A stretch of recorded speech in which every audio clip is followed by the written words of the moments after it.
Gamit ang mga kaldero, kawali, kaserola, timba at iba pa, nag-ingay ang mga relisa sa Liwasang Bonifacio sa Maynila. Pumesto pang iba sa gilid ng kalsada para manawagan sa mga motorista na bumusina para sa West Philippine Sea. Ang noise barrage ay una, paggunita sa 8th anniversary ng makasaysayang tagumpay ng Pilipinas sa Permanent Court of Arbitration.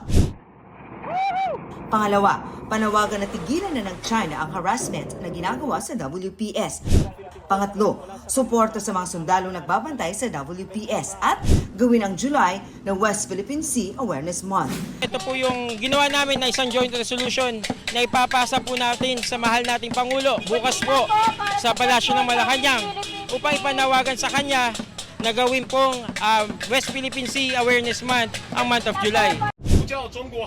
Sa dagat naman ng Isla ng Kinmen na kontrolado ng Taiwan, nag-radio challenge ang Taiwan Coast Guard sa barko ng China Coast Guard kahapon. 4 na Coast Guard vessel ang ipinadalang Taiwan para bantayan ang 4 na Chinese ship. Ayon sa Taiwan Defense Ministry, 66 na Chinese military aircraft ang nadetect nila sa paligid ng Taiwan sa nakalipas na 24 oras. Kahapon, mahigit 30 naman ang nadetect na aircraft patungo Western Pacific para umano sa joint training kasama ang Shandong aircraft carrier ng China. Ayon sa Defense Ministry ng Japan itong Martes, namataan ang aircraft carrier ng China 500 kilometers mula sa isla ng Miyako sa Okinawa, Japan. Dumaan din ito sa Balintang Channel na naghihiwalay sa Batanes at Babuyan Islands, ayon sa Defense Minister ng Taiwan.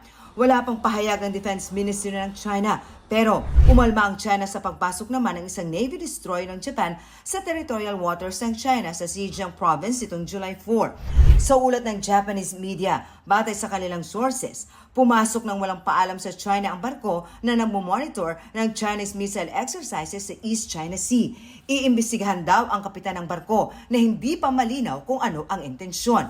Ipinontesta na ito ng China, bagamat sabi sa kanila ng Japan, technical error ang nangyari. Para sa GMA Integrated News, Marisol Abduraman, ang inyong saksi.